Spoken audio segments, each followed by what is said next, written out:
Bonjour et bienvenue sur ma chaîne. Je suis Véronique Géronuti, je suis naturopathe et je suis spécialisée auprès des femmes de plus de 50 ans. Aujourd'hui, nous allons voir comment votre groupe sanguin peut influencer votre circulation sanguine, votre ménopause et même votre santé osseuse. Et oui, votre groupe sanguin pourrait influencer votre circulation, votre ménopause et la solidité de vos os. Si on commence par la circulation sanguine, elle est essentielle pour oxygéner notre corps, nourrir nos cellules et éliminer les toxines.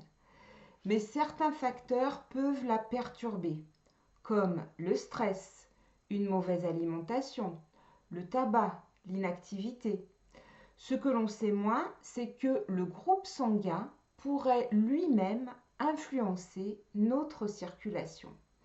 C'est le docteur Peter d'Adamo qui a mis en évidence une théorie selon laquelle chaque groupe sanguin réagit différemment aux aliments.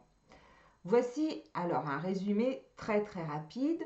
Le groupe sanguin A, il va privilégier les végétaux et limiter les viandes rouges s'il veut respecter son système digestif.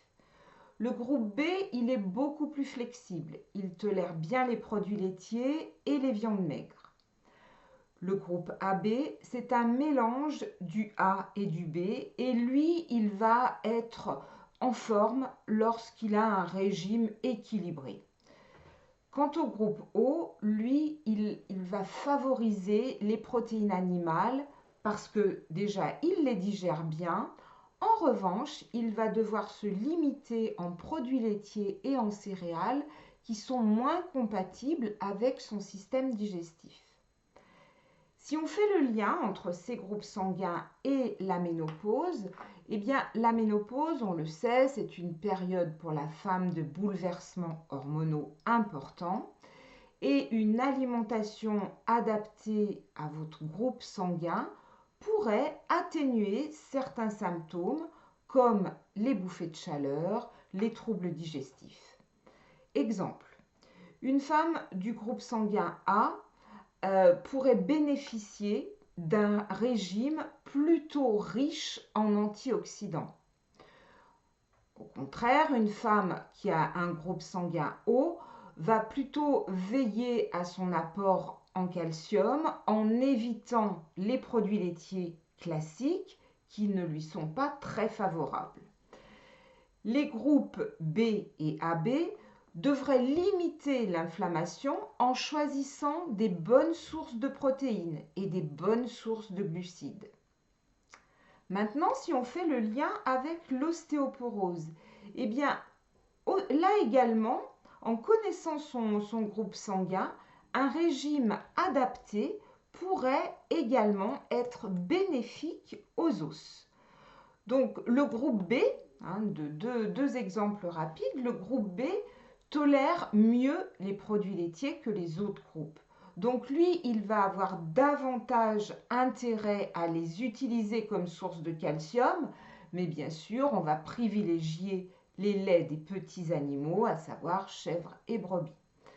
Le groupe O, la femme du groupe O, elle, devra plutôt s'orienter sur d'autres sources de calcium, comme par exemple les amandes, les légumes verts, etc.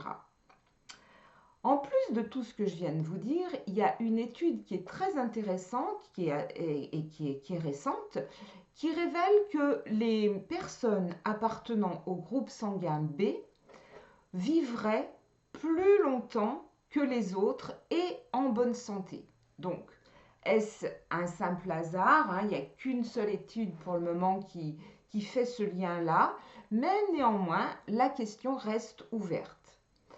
Donc, en conclusion, bien que l'alimentation selon votre groupe sanguin ne soit pas une science exacte, il n'y a pas d'études scientifiques qui attestent que c'est effectivement une bonne solution, ça peut ouvrir des pistes fort intéressantes pour mieux comprendre son corps, pour mieux comprendre ses besoins. Donc si ce sujet vous intéresse, je vous invite à vous rapprocher d'un thérapeute pour un accompagnement personnalisé.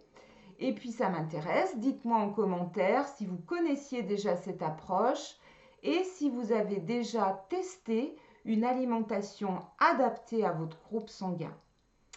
Voilà, c'est la fin du sujet du jour. Donc, je vous recommande de vous abonner à ma chaîne pour découvrir encore plus d'astuces, bien sûr des astuces naturelles. Et puis, je vous dis à très bientôt. Au revoir.